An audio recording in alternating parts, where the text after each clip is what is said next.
Hello friends, welcome back to my channel Stitching Aura. तो आज हम आपके साथ शेयर करेंगे मसाबा ब्लाउज़ की कटिंग, जो कि आजकल काफ़ी ट्रेंड में है। तो इसके लिए हम आपको फर्मा कटिंग इसकी करके दिखाएंगे और उसके बाद ही ये फैब्रिक पे कट होगा। तो चलिए वीडियो को स्टार्ट करते हैं। यहाँ पर हमने पेपर ले लिया है। अब इसके बाद जो भी हमारा शोल्डर है उसको हाफ़ करते हुए, 14 इंच का शोल्डर था तो उसको हाफ़ कर लिया है 7 इंच।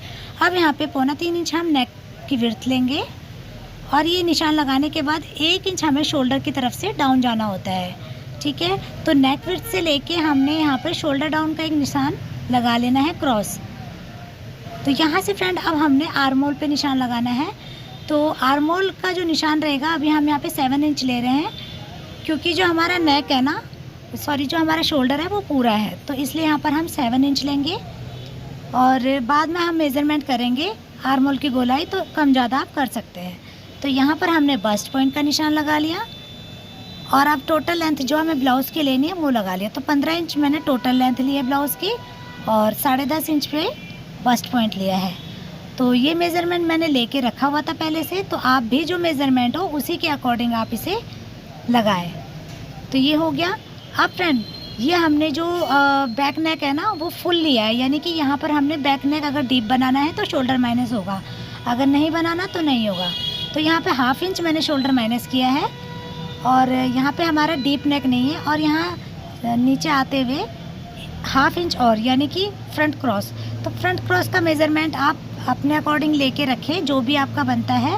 और अगर आपने नहीं भी लिया है ना, तो जितना हमारा शोल्डर होता है वहाँ से आप 1/2 इंच और माइनस कर दें फ्रंट क्रॉस के लिए। तो इस तरीके से यहाँ पर फ्रंट क्रॉस लगाते हुए हमने आर्म होल को गोलाई दे दी।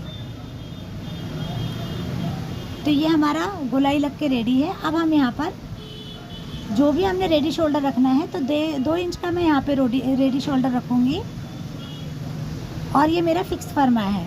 ठीक है, जो भी मैंने इसमें एक्स्ट्रा मार्जिन लेना होगा ना, वो मैं फैब्रिक के ऊपर लूँगी। तो यहाँ पे मैंने नेक उतार लिया है, 7.5 इंच पे मैंने नेक उतार लिया। तो अब यहाँ से इमेज के अकॉर्डिंग मैं नेक, जो भी इमेज में दिया है ना, उसी तरीके का नेक यहाँ पे हम ड्रॉ करने वाले हैं। अब इसको हम पूरा बाद में ड्रॉ करेंगे नेक को। तो यहाँ पर हम पहले लगा लेंगे जो हमारे डार्ट है, यानी कि जो हमारा बस्ट पॉइंट का निशान था वो हमने लगा लिया मेज़रमेंट के अकॉर्डिंग। अपेक्स टू अपेक्स आप इसको मेज़र कर लें और लगा लें, नहीं तो आप जो भी आपका फुल बस्ट हो उसको 10 से डिवाइड कर लें। तो करने के बाद यहाँ पे 3 इंच का मैंने डार्ट लिया है, क्योंकि 39 फुल बस्ट है और 31 यहाँ पर चेस्ट लाइन है, तो इसके लिए मैंने 3 इंच का ही जो है डार्ट लिया है। अब इन दोनों लाइनों को हमने इंच टेप से नाप लेना है और दोनों लाइनें हमारी इक्वल होनी चाहिए। तो जहाँ पर भी आ रहा है निशान लगा लें। अब यहाँ से फ्रेंड हम क्रॉस जाएंगे, यानी कि 1 से 1.5 इंच हम ऊपर की तरफ जो है ना क्रॉस जाते हैं और यहाँ थोड़ी सी हमारी फ्रंट की लेंथ कम हो जाती है। तो यहाँ पे वेस्ट लाइन को हमने नाप लेना है। देखिए, अब यहाँ पे रखते हुए जो भी हमारा वेस्ट लाइन हो वहाँ पे आप निशान लगा लें। तो ये लग चुका है। अब यहाँ पर हम अपर चेस्ट का निशान लगाएंगे। तो यहाँ पर अपर चेस्ट का हमने मेज़रमेंट ले लिया और 1/2 इंच हमने लूजिंग भी लिया है। ठीक है, तो 1/2 इंच लूजिंग लेने के बाद यहाँ पर ये देखिए हमारा फुल बस्ट यहाँ पर निकल के आ गया। ठीक है, तो इस तरीके से हमारा फुल बस्ट निकल के आ जाता है। अब फ्रेंड, यहाँ पर हम जो हमारा ये डार्ट है ना, इसको हम आर्म होल की तरफ को लेके जाएंगे, यानी कि प्रिंसेस कट की तरह हम इस शेप को देंगे। एक तो इमेज के अकॉर्डिंग बना रहे हैं तो इसलिए, और दूसरा प्रिंसेस कट जो शेप दिया जाता है ना, यहाँ पर डार्ट ली जाती है। इससे क्या होता है, जो हमारे यहाँ पे एक्स्ट्रा फैब्रिक बचता है, यानी जिससे झोल आता है ना, वो फैब्रिक हमारा डार्ट में कवर हो जाता है और फिटिंग फिनिशिंग बहुत अच्छी आती है। तो यहाँ पर आप 1.25 से लेकर 1 इंच का डार्ट रख सकते हैं। तो 1.25 इंच तब लिया जाता है जब आपका यहाँ पे डिस्टेंस फुल बस्ट और जो फुल बस्ट है और अपर चेस्ट है उसमें 1 इंच का हो, और अगर 2 इंच का है डिस्टेंस तो आप यहाँ पे 1 इंच का डार्ट लें। अब आपने देखा होगा फ्रेंड, मैंने यहाँ पे मेज़र कर लिया था, यानी कि जो आर्म होल की गोलाई थी वो मैंने अपने साइज़ के अकॉर्डिंग लगा ली है। तो इसी तरीके से आप भी लगा लें और कम ज़्यादा हो तो आप उसे यहाँ पर कर सकते हैं। तो ये देखिए, अब हम यहाँ पर जितना हमारा ये जो हमारा यहाँ पे बस्ट पॉइंट का निशान है ना, वो हमने उठाते हुए आगे की तरफ यहाँ हमने इस तरीके से गोलाई दे देनी है। और जो इमेज में हमारा ब्लाउज़ का लुक है उसी तरीके का लुक इसमें हमने क्रिएट करना है। तो यानी कि ये जो हमारा चोली वाला पार्ट रहेगा वो हमने यहाँ पे ड्रॉ कर लेना है, ठीक है। और हाँ देखिए अभी हमने यहाँ पे बेल्ट नहीं दिया है, तो अभी हम इसमें आप चाहे तो बिना बेल्ट के भी इसको बना सकते हैं। और चलिए अब हम आपको दिखाते हैं कि बेल्ट के, अगर आपको बेल्ट वाला बनाना है तो कैसे बनाएं। तो यहाँ पर फ्रेंड मैं लूँगी 1.5 इंच की बेल्ट मैंने लेनी है, ठीक है। तो यहाँ से इंच टेप को रखते हुए, और ये मैं सीधी बेल्ट ले रही हूँ। अगर मान लीजिए आपको बेल्ट को थोड़ा सा भी यहाँ से राउंड शेप देना है तो आप वो दे सकते हैं। तो इस तरीके से 1.5 इंच का मेज़रमेंट लेते हुए मैंने बेल्ट को निशान लगा लेना है।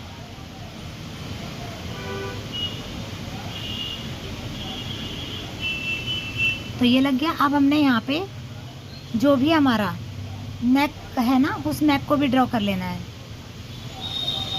तो कुछ इस तरीके से नेक हमने ड्रॉ कर लिया। तो ये लगभग हमारा बन के रेडी हो गया है। अब इसे हम कट कर लेंगे।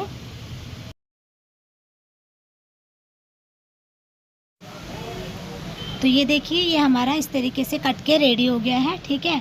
अब यहाँ पे जो हमने आर्म होल पे डार्ट दिया है ना, उस डार्ट को भी यहाँ से एक तरफ से कट करके इसे क्लोज़ कर लें। तो इसे क्लोज़ करने के बाद यहाँ पर मैंने छटाई भी कर ली थी आर्म होल की, ठीक है। तो ये हमारा कट हो गया। अब जो यहाँ पे हमारा जो वेस्ट लाइन वाला डार्ट है ना, उसको भी कट कर लेंगे।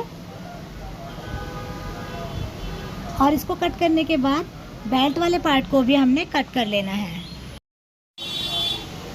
तो पहले आप कट कर लें और इसके बाद आप इसे टेप से क्लोज़ कर लें, ठीक है।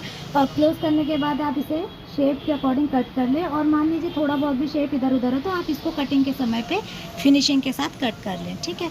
तो ये हमारा देखिए साइड वाला पार्ट कट के रेडी हो गया है। अब इसके बाद जो हमारा चोली वाला पार्ट है ना अंदर का, उसको भी हम शेप के अकॉर्डिंग कट कर लेंगे, ठीक। तो यहाँ पर आर्मोल जो ये हमारा आर्मोल पे प्रिंसेस कट वाला कट है ना, आप चाहे तो इसे अलग कर लें और नहीं तो आप इसे इस तरीके से भी बना सकते हैं। ये नेक की कटिंग इस तरीके से हमने कर ली। और यहाँ पे जब ये फैब्रिक के ऊपर कट होगा तो ये डोरी लगा के हम यहाँ पे अस्तर को और मेन फैब्रिक को अंदर की तरफ डोरी लगाएंगे और पलटी मार देंगे। तो ये हो गया। इसके बाद अब हम इसे क्लोज़ कर लेते हैं। आपको क्लोज़ करके इसका लुक दिखाते हैं कि किस तरीके से यहाँ पे पफ क्रिएट होता है। तो ये इस तरीके से हमने इसको लगा लेना है, ठीक है। तो ये हमारा अंदर का पफ बन के हो गया। अब फ्रेंड जब ये फैब्रिक के ऊपर लगेगा ना, तो यहाँ पे फैब्रिक हमारा डबल होता है, यहाँ पे डबल रहेगा। तो ये अंदर का जो हमारा पार्ट है ये बहुत अच्छा बन के रेडी हो जाएगा, ठीक है। तो फ्रेंड्स कैसा लगा आपको हमारा ये वीडियो? अगर पसंद आए तो प्लीज़ वीडियो को लाइक करें, चैनल को सब्सक्राइब करें और नई वीडियो देखने के लिए बेल आइकन को भी प्रेस करें। Thanks for watching friends.